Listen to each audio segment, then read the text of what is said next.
नमस्कार साथियों, मैं भारत भूषण जो यूथ क्लासेस में आपका स्वागत करता हूं। साथियों, पिछली बार हमने सिंधु घाटी सभ्यता के बारे में पढ़ा था कि सिंधु घाटी सभ्यता का उद्भव कैसे हुआ, सिंधु घाटी सभ्यता का विकास कैसे हुआ, वो उसका समय काल क्या था।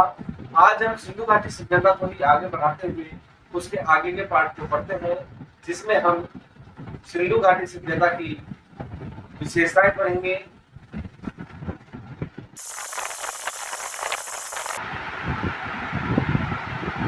जब सिंधु घाटी सभ्यता की विशेषताओं की बात करते हैं तो इसकी विशेषताओं को निम्न भागों में बांटा गया है। नंबर 1, नगर व्यवस्था, धार्मिक जीवन और सिंधु घाटी सभ्यता का कला काल, कला में चित्रकला वगैरह। तो ये इस प्रकार से सिंधु घाटी सभ्यता की विशेषताओं को बांटा गया है, जिसमें अगर नगर योजना की बात करें तो नगर योजना के अंदर सड़क निर्माण, नालियों का निर्माण और भवन निर्माण। जब भवन निर्माण की बात करते हैं तो भवन निर्माण 3 प्रकार का था: सार्वजनिक भवन, विशाल अन्नागार और विशाल स्नानागार। ये 3 प्रकार के भवन हुआ करते थे। जब सामाजिक जीवन की बात करते हैं तो सामाजिक जीवन सरल, सादा और उच्च, ये समाज की विशेषता थी कि यहाँ का जो समाज था सरल था, सादा था और उच्च स्थान रखता था। यहीं पर इनका खान पान क्या था? खान पान, वेशभूषा,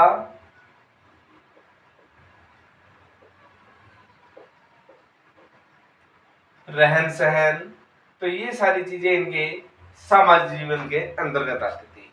जब आर्थिक जीवन की बात करते हैं तो इनका जो व्यवसाय था वो क्या था?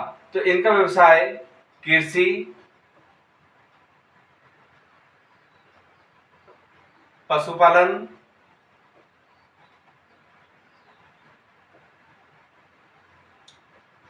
वस्त्र व्यवसाय, व्यापार,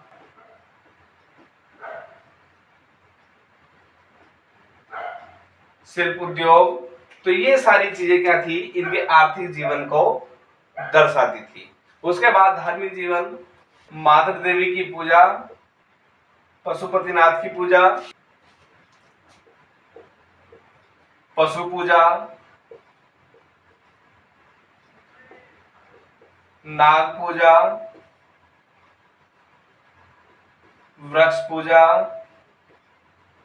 तो ये इनकी धार्मिक जीवन को बिलोंग करती थी। कि धार्मिक जीवन में ये लिंग पूजा भी किया करते थे, लिंग व योनि, इसकी भी पूजा इस काल में हुआ करती थी। जब हम सैंधव काल की बात करते हैं, सैंधव काल में भवन निर्माण कला,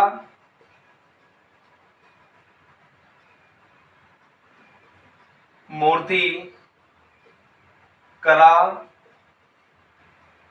चित्रकला, मुद्रा निर्माण कला, लेखन कला और संगीत एवं नृत्य कला। तो ये इस प्रकार की ये कलाएं थी जो सिंधु घाटी सभ्यता की विशेषताएं थी। अब इनमें जैसे सड़क निर्माण था तो सड़कों का जो निर्माण था, ये इनकी जो सड़कें थी, सड़कें इनकी ग्रिड प्रणाली पर आधारित थी। चौड़ी चौड़ी सड़कें थी। रास्ते दोनों प्रकार के रास्ते थे, एक चौड़ी सड़क और एक छोटी सड़क। जब छोटी सड़कों की बात करते थे तो उसके आगे इनके घरों के दरवाजे खुला करते थे, जबकि बड़ी सड़क की तरफ इन घरों के पीछे का हिस्सा हुआ करता था। एक रोशनदान बना दिया जाता था जिसके अंदर से जो भी कूड़ा करकट होता था वो उन मकानों के खिड़कियों के द्वारा बाहर फेंक दिया जाता सड़कों पर। तो सड़कें ग्रिड प्रणाली पर आधारित थी, जो एक समकोण पर काटती थी, जो जितनी भी सड़कें थी समकोण पर काटती थी। उसी प्रकार नालियों का निर्माण, जहां जहां सड़कें थी वहां वहां इनकी नालियों का भी निर्माण किया गया। नालियों में एक बड़ा नाला हुआ करता था, जो मेन नाला होता था, सड़क के किनारे किनारे जो बड़ी सड़क थी उसके किनारे रहता था, और उसी के जो दूसरी छोटी सड़क थी उसी किनारे छोटी नालियों का विकास किया गया, जिसमें छोटी नालियों से पानी बड़े नाले में गिर जाता था। जब भवन निर्माण की बात करते हैं तो भवन निर्माण 3 प्रकार का था: सार्वजनिक भवन, विशाल अन्नागार और विशाल स्नानागार। तो जब सार्वजनिक भवन की बात करते हैं तो सार्वजनिक भवन में केवल जो साधारण व्यक्ति थे उनके मकान हुआ करते थे, जो पक्की ईंटों से बने हुए थे। चाहे नालियां हो, सड़कें हो, ये सब चीजें पक्की ईंटों से बना करते थे। और जो पक्की ईंटें थी वो 28 सेंटीमीटर गुना 14 सेंटीमीटर गुना 7 सेंटीमीटर, ये इसकी लंबाई, चौड़ाई और ऊंचाई हुआ करती थी। इस ईंट की विशेषता थी इसकी कि ये जो ईंटें थी ये इस आकार में बनी हुई थी, और यही ईंटें सड़क निर्माण में, नालियों के निर्माण में, भवन निर्माण में और आपके सार्वजनिक विशाल अन्नागार और विशाल स्नानागार में बना करती थी। तो ये सब चीजें, इसका प्रयोग इन सब चीजों में किया जाता था। जब सामाजिक जीवन की बात करते हैं तो सामाजिक जीवन सरल, सादा और उच्च था। वो धोती कुर्ता पहनते थे, स्त्रियां घाघरा चोली पहना करती थी, और खान पान में सादा खाना खाते थे। ये जिस फसल को उगाते थे वही खाते थे, जैसे गेहूं है, जौ है, तो इस प्रकार की फसलें उस समय खाया करते थे। वेशभूषा सादा जीवन है, बिल्कुल घाघरा चोली और एक कुर्ता लुंगी इसमें पहनी जाती थी, और इनका रहन सहन केवल साधारण जीवन का था। लेकिन इस सभ्यता की जो सबसे बड़ी विशेषता थी, ये नगरीय सभ्यता थी। नगरीय सभ्यता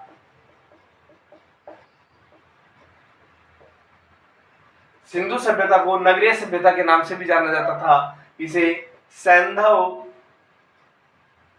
सभ्यता के नाम से भी जाना जाता था कि सैंधव सभ्यता है। तो ये सभ्यता इनकी बिल्कुल सिंपल थी। जब आर्थिक जीवन की बात करते हैं तो आर्थिक जीवन में इनका कृषि करना, पशुपालन करना, व्यवसाय, वस्त्र व्यवसाय, व्यापार और शिल्प उद्योग इनका विशेष अपना स्थान रखता था। और जब धार्मिक जीवन की बात करते हैं तो धार्मिक जीवन में माता देवी की पूजा की जाती थी, माता होती थी। आज भी हम देखते हैं तो हमारे किसी भी गांव के बाहर एक चबूतरे टाइप की एक छोटा सा घर बनाते हैं, आज भी मिलता है हमारे, जिसे हम कहते हैं भूमि माता। तो भूमि माता को ही उस समय मातृ देवी के रूप में पूजा जाता था। दूसरा, पशुपतिनाथ, एक पशु के आकार की आकृति जिसे इन्होंने शिव का नाम दिया। उसके सींग दिखाए, हाथों में उसके डमरू वगैरह जो भी है वो दिखाया, और योग की मुद्रा में वह व्यक्ति दिखाई दिया, तो उसे उन्होंने पशुपतिनाथ के नाम से जाना और पशुपति की पूजा करते थे, जिसमें शिव का वर्णन किया गया है।